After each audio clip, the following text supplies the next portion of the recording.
Título: Obsessões e fobias, seu mecanismo psíquico e sua etiologia. 1895, entre colchetes 1894. Esse texto pertence ao volume 3 de suas publicações. Agora é a nota do editor. Incluído na coletânea de sinopses dos primeiros trabalhos de Freud, elaborada por ele mesmo, 1897b, o original está em francês. A presente tradução é uma versão consideravelmente revisada da publicada em 1924, uma tradução alemã de A. Schiff, sob o título, aí é uma palavra impronunciável, Sengsvorstellungen und Probien. Foi publicada em Wien Klein Hundsch, dia 28 de abril de 5 de maio de 1895. Embora esse artigo tenha sido publicado 15 dias após o primeiro artigo sobre a neurose de angústia, 1895, foi escrito anteriormente, pois há aqui uma referência ao artigo sobre a neurose de angústia como algo que Freud esperava escrever no futuro, e há naquele uma referência ao presente artigo. A primeira parte desse artigo é pouco mais que uma repetição da seção 2, no primeiro artigo sobre as neuropsicoses de defesa, 1894, tratando das obsessões. A última parte, relativa às fobias, é discutida no apêndice do editor inglês. Este é um dos 3 artigos que Freud escreveu em francês por volta dessa época. O primeiro, 1893, que versa sobre a distinção entre paralisias orgânicas e histéricas, será encontrado no primeiro volume da edição Standard, e o restante neste volume. Em 1 ou 2 casos, os termos franceses selecionados pelo próprio Freud como versões dos termos alemães interessam ao tradutor inglês. Assim, ele sempre traduz Sengsvorstellung pelo francês, obsessão. Isso deve dissipar qualquer sentimento inquietante de que a versão inglesa adequada devesse ser representação compulsiva ou coisa semelhante. De fato, parece não ter havido nenhum equivalente em alemão para a palavra francesa e inglesa até que Krafft-Ebing introduziu Sengsvorstellung em 1867. Lohenfeld, 1904. A palavra inglesa obsession, no sentido da ideia fixa, remonta pelo menos ao século XVII. Do mesmo modo, Freud traduz Neurose pelo francês, Névrose de obsession. O alemão Angstneurose é por ele vertido por Nevrose de Angoise. Entretanto, em pelo menos um ponto ele traduz Angst por anxiété, palavra francesa com a mesma conotação da inglesa, anxiety. Outra palavra que Freud usa com enorme frequência em seus escritos desse período é unverträglich, aplicada às representações recalcadas na histeria ou descartadas de outras maneiras na neurose obsessiva. Há uma dose de má vontade em aceitar essa palavra como significado incompatível. Existe outra palavra alemã com apenas uma letra menos, unerträglich, que significa intolerável.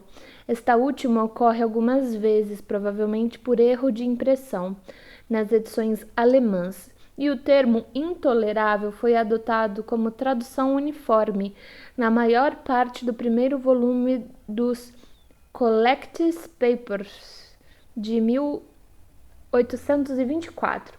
As dúvidas quanto ao sentido pretendido por Freud parecem ter sido dirimidas pelo equivalente francês escolhido por ele, inconciliable. Pode-se acrescentar que no volume 1 das Gesammeltwerk, publicado em 1952, no início do primeiro desses artigos em francês, o que foi incluído no volume 1 da edição da Standard, lê-se a seguinte nota de rodapé, abre aspas. Nos 3 artigos em francês, o texto original foi revisto e corrigido, no que concerne aos erros de impressão e erros de francês, embora se tenha respeitado estritamente o sentido, fecha aspas. A maioria das alterações assim efetuadas é puramente verbal e, consequentemente, não afetou a tradução inglesa. Em alguns casos, porém, nesse artigo e no que é reproduzido mais adiante, talvez se possa pensar que as modificações foram mais além, embora em duas delas, a versão de 1952, de fato, remonte a que consta da publicação periódica original.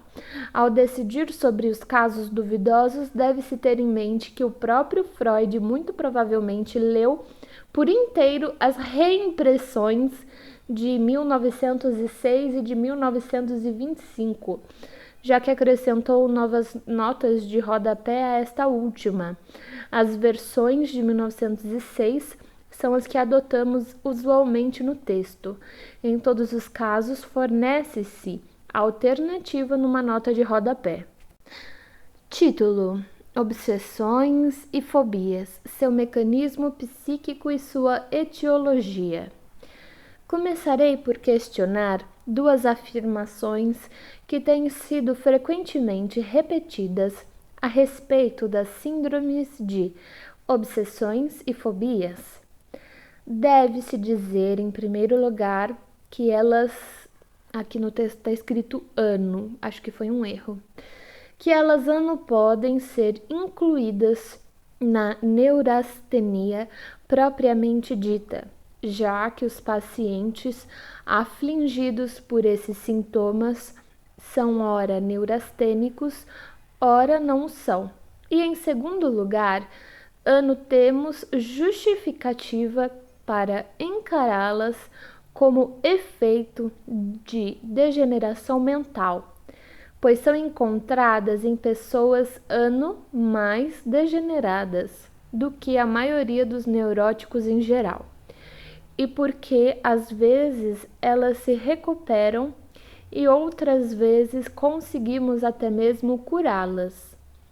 As obsessões e as fobias são neuroses distintas, com mecanismos e etiologias específicos, que consegui demonstrar num certo número de casos e que, segundo espero, se revelarão semelhantes num número de casos novos. Quanto à classificação do assunto, propõe, em primeiro lugar, excluir um grupo de obsessões intensas, que nada mais são do que lembranças, imagens inalteradas de eventos importantes. Por exemplo, posso citar a obsessão de Pascal. Ele sempre achava estar vendo um abismo à sua esquerda, abre aspas, depois de quase ter sido atirado no Sena em seu coche, fecha aspas. Tais obsessões e fobias, que podem ser chamadas de traumáticas, estão ligadas aos sintomas da histeria. À parte esse grupo, devemos distinguir a. As obsessões verdadeiras, b. As fobias. A diferença essencial entre elas é a seguinte: 2 pontos. Dois correspondentes são encontrados em toda obsessão. 1. Uma representação que se impõe ao paciente. 2. Um estado emocional associado, ora no grupo das fobias. Esse estado emocional é sempre de angústia, ao passo que, nas obsessões verdadeiras, outros estados emocionais como a dúvida, o remorso ou a raiva podem ocorrer, tanto quanto a angústia. Tentarei primeiramente explicar o mecanismo psicológico realmente notável das primeiras obsessões verdadeiras, um mecanismo bem diferente dos das fobias. Capítulo 1. Em muitas obsessões verdadeiras, é evidente que o principal é o estado emocional, já que este permanece inalterado enquanto a representação a ele associada varia. A jovem do caso 1, citado adiante, por exemplo, sentia um certo grau de remorso por toda sorte de razões, por ter cometido um furto, por ter maltratado as irmãs, por ter fabricado dinheiro falso. As pessoas que duvidam têm muitas dúvidas simultâneas ou sucessivamente. É o estado emocional que permanece constante nelas. A representação muda. Em outros casos, a representação também parece fixada, como no caso 4, da menina que perseguia os empregados da casa com um ódio incompreensível, embora modificando constantemente o objeto individual. Ora, uma cuidadosa análise psicológica desses casos mostra que o estado emocional como tal é sempre justificado. A moça do caso 1, que sofria de remorso, tinha boas razões para isso. A mulher do caso 3, que duvidava de sua capacidade de resistência à tentação, sabia muito bem por quê. A moça do caso 4, que detestava os criados, tinha bons motivos para se queixar. Só que, e é nessas duas características que reside a marca patológica, 1. O estado emocional persiste indefinidamente. E 2. A representação associada não é mais a representação apropriada original, relacionada com a etiologia da obsessão, mas uma representação que a substitui, um sucedâneo dela. A prova disso é o fato de que sempre conseguimos descobrir na história prévia do paciente no início da obsessão a representação original que foi substituída. Todas as representações substituídas têm atributos comuns. Elas correspondem a experiências realmente penosas na vida sexual do sujeito, que ele se esforça por esquecer. Consegue meramente substituir a representação incompatível por uma outra, mal adaptada, para se associar com o estado emocional, o qual, por sua vez, permanece inalterado. É essa mésalliance entre o estado emocional e a representação associada que explica os disparates tão característicos das obsessões. Passo agora a apresentar minhas observações e concluirei com uma tentativa de explicação teórica. Caso 1. Uma jovem censurava-se por coisas que sabia serem absurdas, por ter roubado, fabricado dinheiro falso, por envolver-se numa conspiração, conforme o que tivesse lido durante o dia. Reinstauração da representação substituída. Ela se recriminava pela masturbação que vinha praticando em segredo, sem conseguir abandoná-la. Foi curada por uma cuidadosa vigilância que a impediu de se masturbar. Caso 2. Um rapaz estudante de medicina sofria de obsessão análoga. Recriminava-se por toda sorte de atos imorais, por ter matado o primo, violado a irmã, ateado fogo a uma casa. Chegou ao ponto de ter que se voltar na rua para ver se Ano tinha assassinado a última pessoa a passar por ele. Reinstauração. Ficara muito afetado pela leitura, num livro paramédico, de que a masturbação na qual era viciado destruía a moral das pessoas. Caso 3. Várias mulheres queixaram-se de um impulso obsessivo de se atirarem pela janela, ferirem seus filhos com facas, tesouras e etc. Reinstauração. Obsessões baseadas em tentações típicas. Tratava-se de mulheres que, inteiramente insatisfeitas com seus casamentos, tinham de lutar contra os desejos e ideias voluptuosas que constantemente as perturbavam a visão de outros homens. Caso 4. Uma moça perfeitamente sadia e muito inteligente exibia um ódio incontrolável pelos empregados de sua casa. Este fora deflagrado em conexão com uma criada impertinente e se transferia de criada para criada, ao ponto de tornar o serviço doméstico impossível. O sentimento era uma mistura de ódio e repugnância. Ela se justificava dizendo que a grosseria dessas moças arruinava sua representação do amor. Reinstauração. Essa moça fora testemunha involuntária de uma cena de amor em que sua mãe tomara parte. Escondera o rosto, tapara os ouvidos e fizera o máximo para esquecer a cena, pois ela a repugnava e teria tornado impossível sua permanência com a mãe, a quem ela amava eternamente.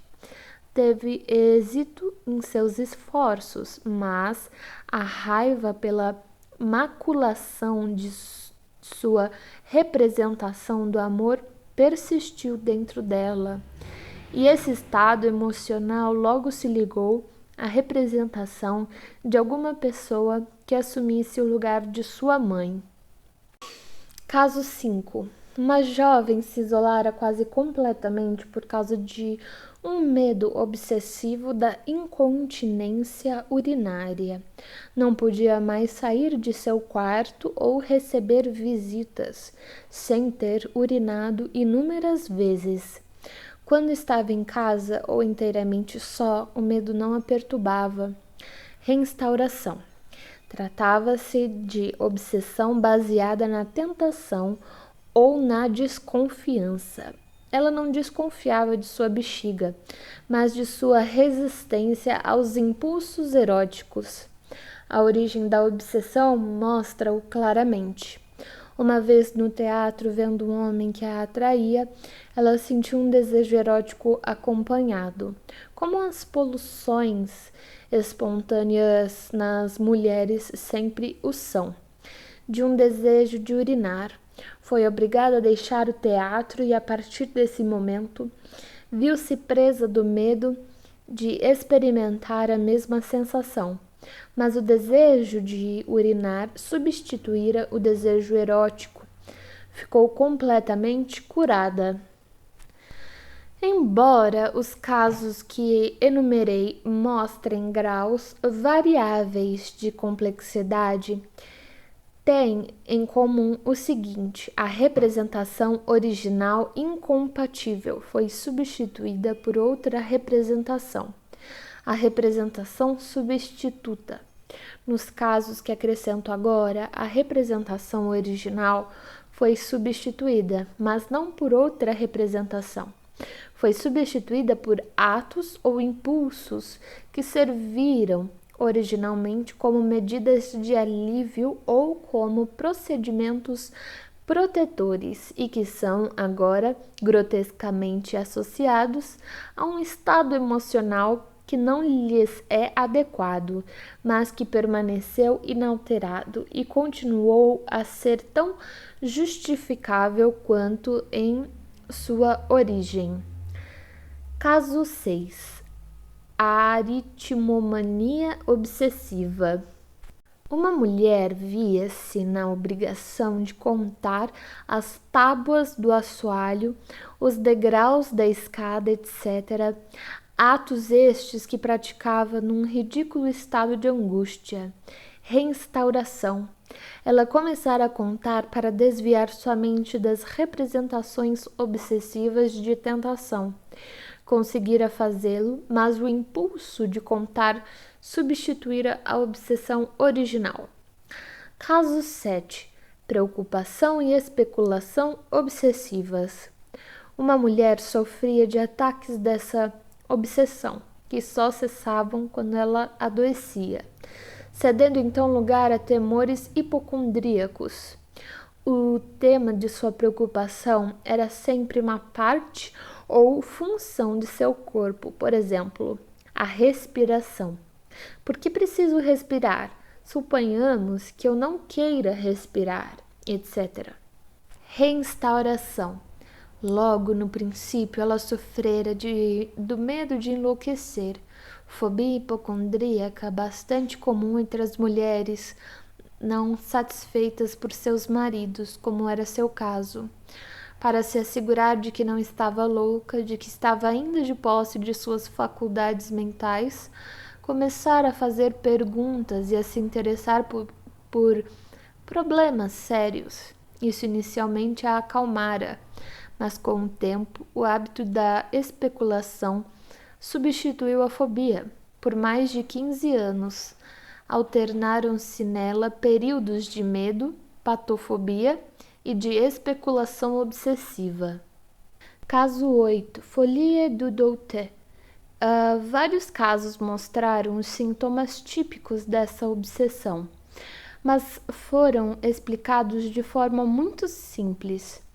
Essas pessoas tinham sofrido ou sofriam ainda de várias obsessões, e o conhecimento de que essas obsessões haviam perturbado todos os seus atos e interrompido muitas vezes o curso de seu pensamento provocava uma dúvida legítima quanto à confiabilidade de sua memória.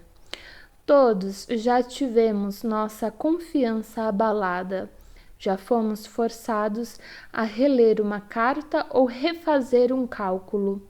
Quando nossa atenção é dispersada várias vezes durante a realização desse ato. A dúvida é um resultado bastante lógico na presença de obsessões. Caso 9. Folie du doute, hesitação.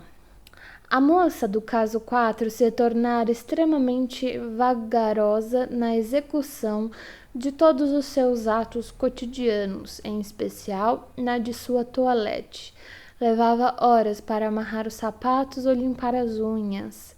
À guisa de explicação, dizia que não conseguia fazer sua toilette enquanto as representações obsessivas ocupavam sua mente, nem imediatamente após.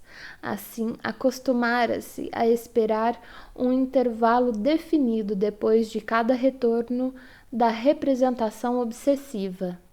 Caso 10. Folie du doute, medo de pedacinhos de papel. Uma jovem sofria de escrúpulos após ter escrito uma carta. Ao mesmo tempo, juntava todos os pedaços de papel que enxergava. Explicou esse fato confessando um amor que antes se recusara a admitir, em consequência da repetição constante do nome de seu amado, fora dominada pelo medo de que esse nome pudesse ter-lhe escapado da pena, de que pudesse tê-lo escrito em algum pedaço de papel num momento de introspecção. Caso 11. Misofobia, medo de sujeira. Uma mulher lavava suas mãos constantemente e só tocava os trincos das portas com os cotovelos. Reinstauração. É o caso de Lady Macbeth. A lavagem era simbólica, destinada a substituir pela pureza física a pureza moral que ela lastimava ter perdido.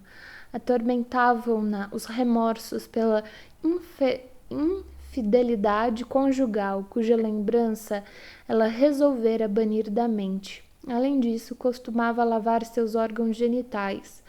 No que tange à teoria desse processo de substituição, ficarei contente em responder a 3 perguntas que aqui surgem. 1. Como se produz a substituição? Ela parece ser a expressão de uma predisposição mental específica herdada. De qualquer forma, a hereditariedade similar é encontrada com bastante frequência nos casos obsessivos, assim como na histeria. O paciente do caso 2, por exemplo, contou-me que seu pai sofrera de sintomas semelhantes.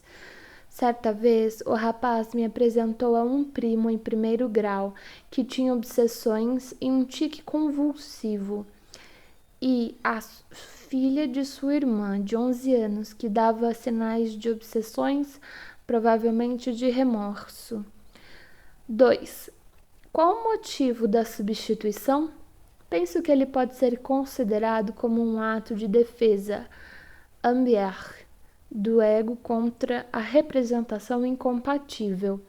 Entre meus pacientes, há alguns que se recordam do esforço deliberado de banir a representação ou recordação aflitiva do campo da consciência, ver casos 3, 4 e 11. Em outros casos, a expulsão da representação incompatível é processada de modo inconsciente, que não deixa nenhum traço na memória do paciente. 3. Por que o estado emocional associado com a representação obsessiva persiste indefinidamente em vez de se dissipar como outros estados de nosso eu? Essa questão pode ser respondida com referência à teoria da gênese dos sintomas histéricos, desenvolvida por Breuer e por mim. Aqui observarei apenas que, pelo próprio fato da substituição, torna-se impossível o desaparecimento do estado emocional. Capítulo 2.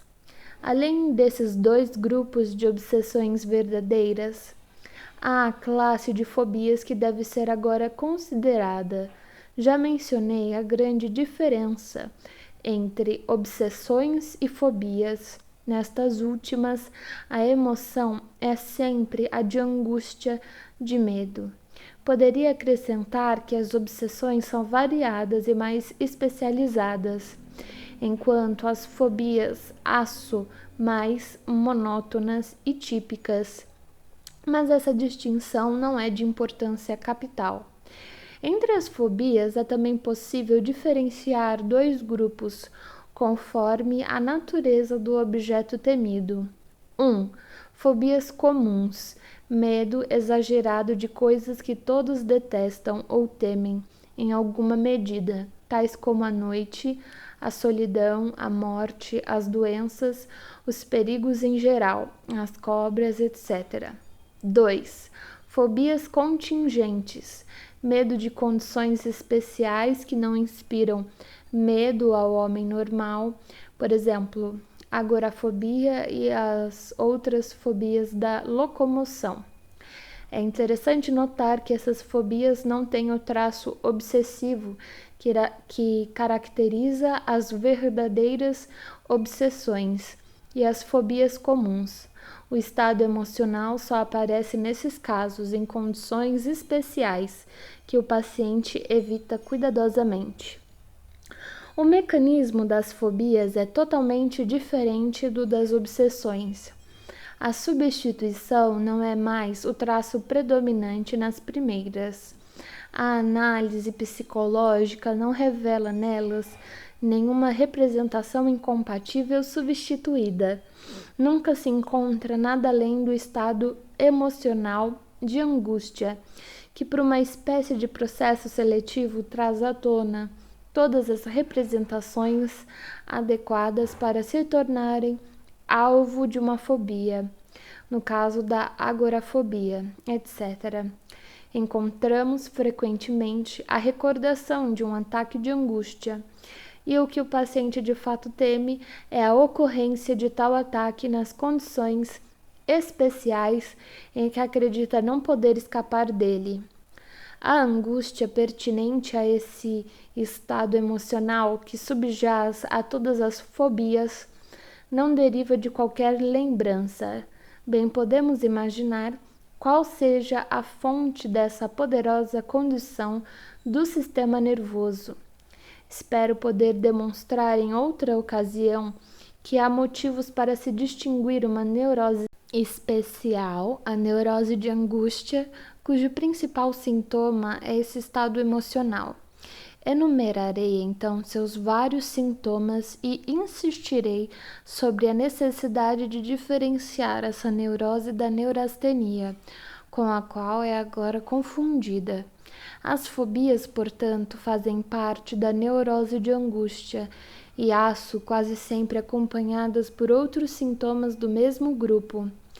Tanto quanto posso perceber também, a neurose de angústia tem origem sexual, mas não se prende a representações extraídas da vida sexual. Para dizê-lo com propriedade, não tem qualquer mecanismo psíquico. Sua causa específica é a acumulação de tensão sexual produzida pela abstinência ou pela excitação sexual não consumada, usando o termo como fórmula geral para os efeitos do coitus reservatus, da impotência relativa do marido, da excitação não satisfeita dos noivos, da abstinência forçada, etc. É nessas condições extremamente frequentes na sociedade moderna, especialmente entre as mulheres, que se desenvolve a neurose de angústia, da qual as fobias aço uma manifestação psíquica. Para concluir, posso assinalar que é possível coexistirem combinações de uma fobia com uma obsessão propriamente dita, e essa é de fato uma ocorrência muito frequente. Podemos constatar que uma fobia se desenvolvera no início da doença como um sintoma de neurose de angústia. A representação que constitui a fobia e que é associada ao estado de medo pode ser substituída por outra representação, ou melhor, pelo procedimento protetor que parecia aliviar o medo. O caso 7, especulação obsessiva, fornece um nítido exemplo desse grupo, uma fobia acompanhada de uma obsessão substitutiva verdadeira. Título A. Apêndice. As concepções de Freud sobre as fobias. A mais antiga abordagem feita por Freud do problema das fobias foi seu primeiro artigo sobre as psiconeuroses de defesa, 1894. Tratou-o de modo bem mais completo um ano depois, na segunda seção do presente artigo, e voltou a aludir a ele no primeiro artigo sobre a neurose de angústia, 1895, escrito logo depois. Em todas essas primeiras discussões das fobias, não é difícil detectar alguma incerteza. De fato, numa outra breve referência à questão, no segundo artigo sobre a neurose de angústia, 1895, Freud qualifica de obscuro o mecanismo das fobias. No primeiro desses artigos, ele atribuíra o mecanismo à maioria das fobias e obsessões, excetuando as fobias puramente histéricas e o grupo de fobias típicas, das quais o modelo é a agorafobia. Essa última distinção, que ocorre pela primeira vez numa nota de rodapé, iria revelar-se crucial, pois implicava uma distinção entre fobias de base psíquica e fobias atípicas, sem qualquer base psíquica. Assim, essa distinção se ligava à separação entre o que seria posteriormente conhecido como psiconeuroses e neuroses atuais. Nesses primeiros artigos, entretanto, a distinção não era consistentemente traçada. Dessa forma, no presente artigo, ela parece ser feita não entre dois grupos diferentes de fobias, como no texto mais antigo, mas entre, de um lado, as obsessões de base psíquica e, de outro, as fobias sem base psíquica, sendo estas últimas declaradas parte da neurose de angústia. Aqui, entretanto, o quadro se confunde pela divisão adicional das fobias em dois grupos, de acordo com a natureza de seus objetos, e também pela discriminação, como no primeiro artigo, de uma outra classe de fobias, que poderiam ser chamadas de traumáticas, e que estão ligadas aos sintomas da histeria. Além disso, no artigo sobre as neuroses de angústia, a principal distinção não se referia às obsessões e fobias como aqui. Porém, mais uma vez, a distinção entre as fobias pertencentes à neurose obsessiva e as pertencentes à neurose de angústia. Se bem que, ainda uma vez, a distinção se estabelece entre a presença e a ausência de uma base psíquica. Nesses artigos, portanto, permaneceram certos vínculos indeterminados entre as fobias, a histeria, as obsessões e a neurose de angústia. Com exceção de pouquíssimas alusões aqui e ali, o tema das fobias parece não ter sido discutido por Freud, após o presente grupo de artigos, durante quase 15 anos. Então, no caso clínico do pequeno Hans, 1909, deu-se o primeiro passo em direção ao esclarecimento desses pontos obscuros, com a introdução de uma nova entidade clínica, a histeria de angústia. Edição Estandarte Brasileira, volume 10.